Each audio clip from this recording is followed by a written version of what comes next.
So you're saying if a girl swipes on you, you're like one of a lot of men that she actually swiped on and wants to talk to. So just the swipe. Yeah. The top 63, I'm sorry, the top 20% of men are getting 63% of the right swipes. The top 10% of men are getting 63% of the right swipes.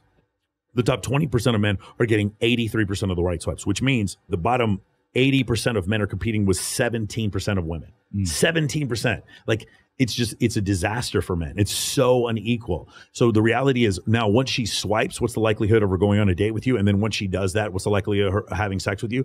I have a friend of mine. He's one of my sales guys and he's got 6-pack abs. He's gorgeous. And he's like, yeah, I have 7 dates a week. I can have 14 dates a week. For guys that are in that category of like, it's called the top 4.5%. There's a 4.5% of men that women actually pursue because of their physical attractiveness or whatever. There's 20% of men that women find attractive. And then there's 80% of men that women find unattractive. And so from that standpoint, if you just base it on physical attractiveness, you're just not doing well. And what you'll find is on these dating apps, women are not actually going on there to date. They're going out there because they get validation and admiration and they get OnlyFans subscribers. That's why they're doing it. So Tinder, Bumble, and Hinge, you're going to find that there's a few guys that are getting all the dates and a ton of women that are going on 1 or 2. Well, generally what happens whenever there's a new dating app that comes out, there's a few months where there's a bunch of girls that jump on it because they think it's different. They all get fucked by Brock the bartender who doesn't call them back. They all end up just having like, they end up then think they found their boyfriend having meaningless sex with some fucking shortstop for the Padres who never calls them back again. And then afterwards they're like, fuck this dating app. And then they get off it.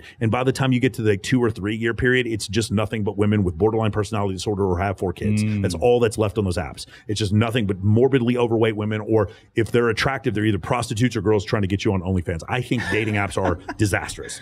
I agree. And quite frankly, I prefer organic. Instagram. I prefer Instagram's 10 times better. Instagram for a guy that has an audience or a decent Instagram. That is the way to do it.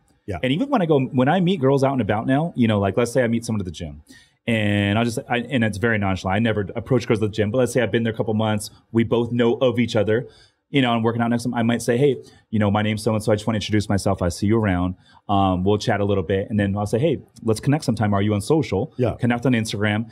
And then the best way to set it up is, hey, we should grab a drink sometime if you're open to it.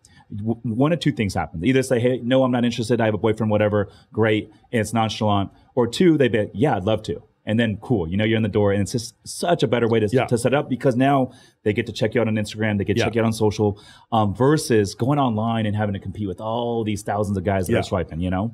I would take it one step further. I would actually have all those girls collect them and then invite them to some massive event that you go to that you're in charge of, and then let them all get to see you in contextually like a position of power or high status. And doing that, then what happens is a bunch of the, let's just say, 20% of the girls were going to say yes and 80% weren't going to say no. If 100 of those girls then go to your event that you're running or that's for you, all of a sudden that number comes to 40 or 50% of the women would say yes. Because the thing is, like, when women look at men, there's just attributes in a man they just don't know. Is this man going to sexually assault me? Is this man going to be terrible in bed? Is this man going to be cruel to me? Is he poor? Like, there's all these things. Having a good social media presence with females and that sort of thing, that will help. That will shut a lot of that out. Yeah. So when you show on your social media that there's compliance from other women on your social media, that actually makes women feel far more comfortable around you.